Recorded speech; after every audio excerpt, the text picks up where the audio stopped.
Hey guys, what's going on? Welcome to the channel. Excoundrel AFK Journey here. Now, there is something that I actually completely forgot about, and I didn't know was providing with this many rewards until I had a look at the screen. Now, Arcane Labyrinth ends in 3 days and 1 hour. Now, I thought because I completed every single floor, there was nothing left for me to get. And sometimes if you're gated behind Resonance and you're saying, well, I can't get to the next Arcane Labyrinth floor, there's no point in me playing. I was wrong. There are points that you can get here, which grant you quite a significant number of pull rewards. You can get 1, 2, 3, 4, 5, 6, 7, 8 pull letters just for hitting the maximum number of points on the pathway. Now, for me, this is going to take me about 2 runs. You don't even need to clear the boss to get the points necessary. And I wanted to just highlight that you also get a load of Tidal Essence as well.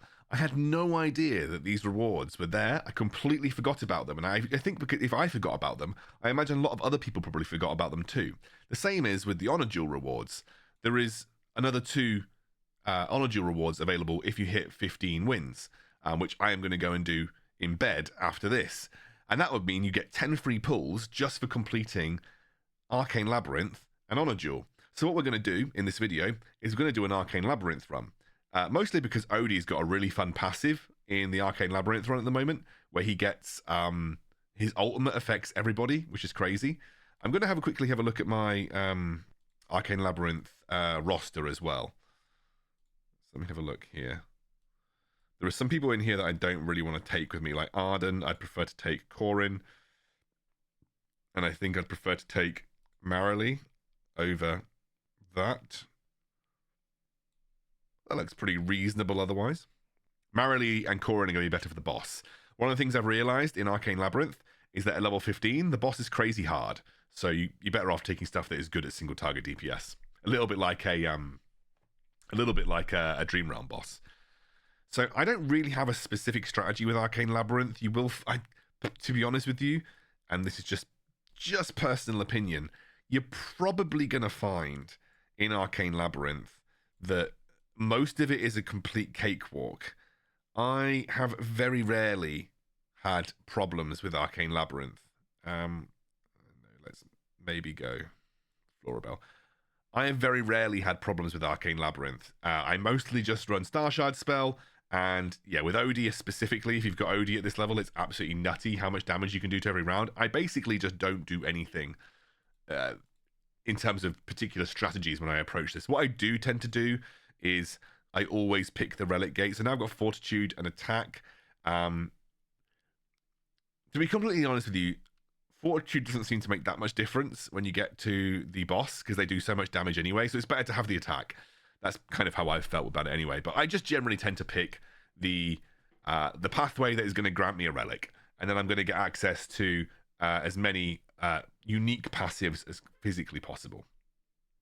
It's also good to run a dedicated healer because people do not regain their HP between each level. Swiftblade and Sanctuary increases vitality. Increasing vitality is pretty good, but I want to get this and pick up my first passive. Again, I am doing nothing special here. You really don't have to do anything special in Arcane Labyrinth until you get past the boss. And at my level, level 15, the boss can also be quite hard. I'm going to put this back on. Yeah, and again, like, you will find when you're playing Arcane Labyrinth, this tends to be the case, but I've got my first passive now. This one's really funny. Chippy is here. An Acorn Knight will join you in battle as a temporary reinforcement. If an Acorn Mage is fighting the combat, the Acorn Knight will instantly defeat all targets other than the boss when he uses his skill Eureka for the first time. I find that you don't really need this. So essentially you need to find the Acorn Mage and the Acorn Knight. And also, frankly, pre-15, level 15 don't need this.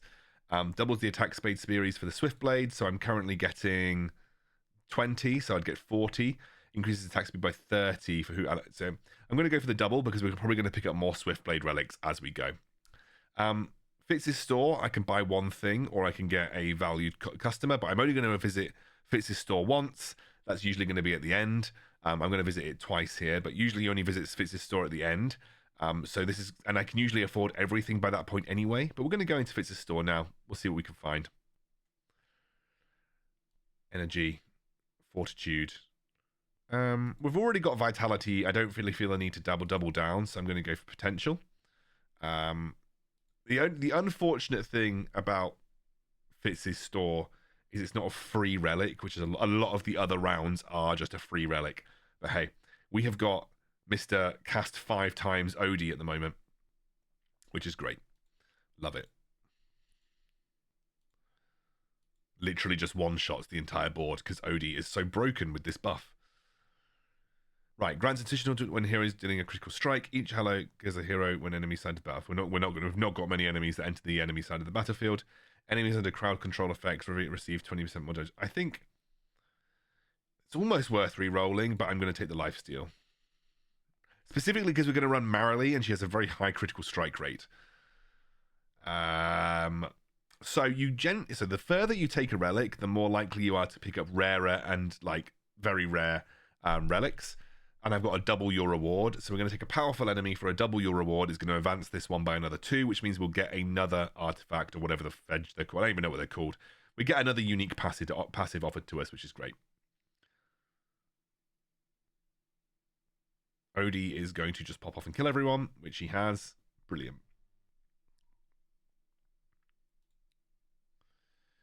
Okay, so we should have access to another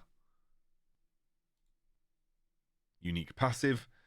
15 seconds to a battle. All allies are granted shields equal to 30% of their max HP for 10 seconds. Yeah, I mean, that's the best one that we've got here. I find that the shields work really well. So if you ever get a shield one offered to you, it works really well. Don't need money jar. There is pure crystals. You do not need to amplify your pure crystals that much. Okay, this is an elite. You really don't need to amplify your pure crystals a huge amount because, yeah, frankly, you don't actually have that much to spend them on. So I found that the pure crystal ones just generally tend to not be that useful. Okay, Relic Gate strategy challenge. It will get me an upgrade for energy potential, which is nice because obviously we like Odie to cast over and over again. Don't really care about repositioning here. At least, hopefully, I shouldn't care. Looks like it's going to end up being fine. The great thing about Thorin is if he dies, he just resets his resurrections each round. So he's one of the few heroes in the game that can take HP and even die and not be affected too much by Arcane Labyrinth. Because if you don't know, if your hero dies in Arcane Labyrinth, you need to resurrect them with a potion or you don't get them back. Restores 100 energy. That's quite nice. Divine Shoulder, Soldier. I'm going to take the Restores energy because it means that Odie is 100% going to cast straight away. And we're going to go for Vanquish to get a bit more increased attack, but also, more importantly, get another unique passive. Deploy heroes from at least 3 factions, Graveborn, Wilder, and Mauler, so we're fine. These are nice little challenges. They're usually very easy to do. Okay. Brilliant. Not having too much problem clearing these out. You'll see that my Thorin has very low HP. He will not get that HP back, but he will get his resurrections back. So again, I want at least 1 epic crest in activation here. Victor's Blade. Increase attack speed for all arrow heroes when an enemy hero is defeated.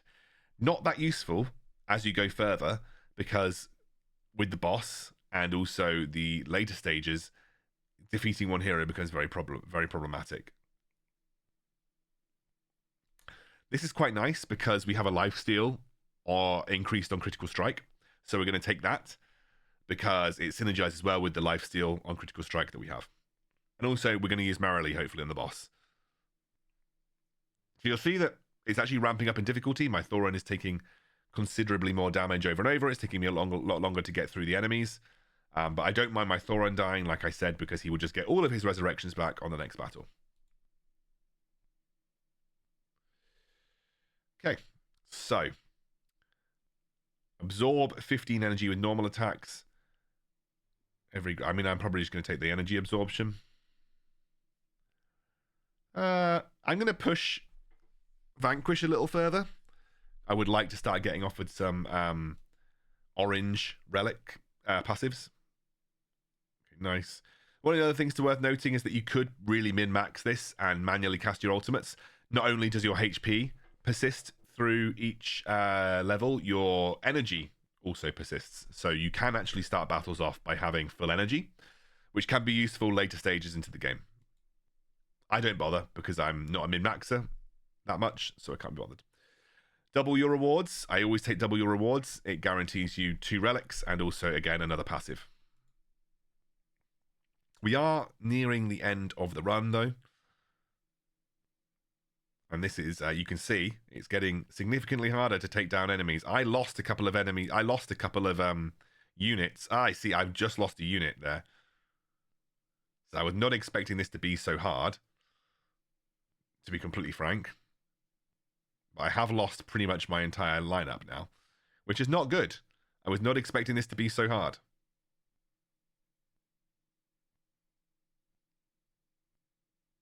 Damn.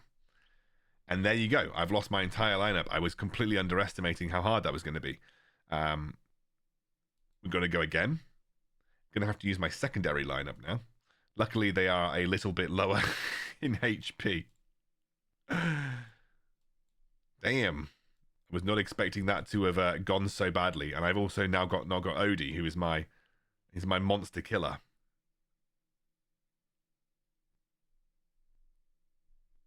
Luckily, this is still kind of my boss team, so that's okay. I'm a bit annoyed that I've lost Smokey and Mickey, but look how hard these guys are to kill now. I was not expecting it to be... Oh my god, my entire lineup just got blasted. And therein, this is where things become an issue. I'm now not going to be able to progress past this level. I was not expecting this to have gone this badly.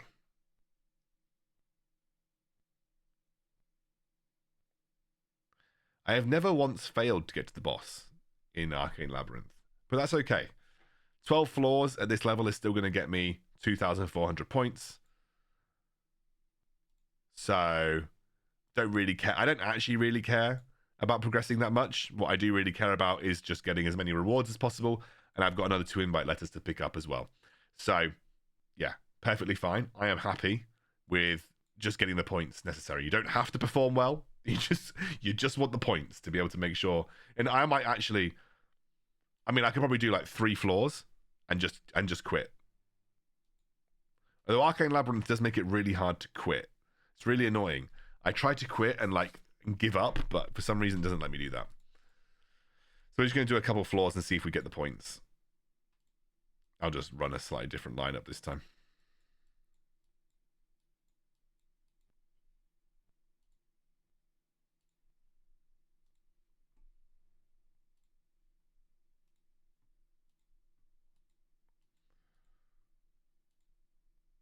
All right.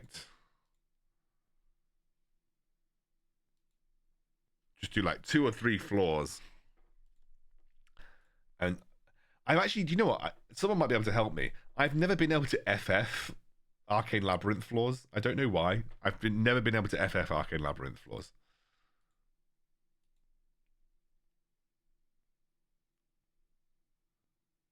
Can I quit? 375 points. Hold to exit. Okay. Oh, there we go. We did it. Is that giving me enough points? It has given me enough points. Boom. Have all of my rewards. Literally don't care. Let's go and in honor of getting my rewards, do a 10 pull, because why not? With some extra invite letters. Whee! Give me something good. And it's Arden and a copy of Coco and a copy of Damien. That's not too bad. Do you know what? Acceptable. How many Coco copies do I need? I need 3 more to get Coco to Mythic. That's pretty nice. How many Arden copies do I need? 15 more. Brilliant. How many Damien copies do I need? 14 more. Okay. We're a little way out, but that's fine. I'm not going to do an honor duel for you guys because that would take forever. I will maybe do it as part of another video, but make sure you do get your 9 victory rewards. You have a little longer to do this. You've got another 8 days. But you can get invite letters and, yeah, alongside with the Arcane Labyrinth award, that's 10 free pulls. So 10 free pulls for just doing your Arcane Labyrinth and honor duels. And I completely forgot that you could get points for Arcane Labyrinth, which is why I made this video in the first place. Boom. Thank you for watching what was a pathetic attempt at doing Arcane Labyrinth. But we got the points, so it doesn't matter. See you soon.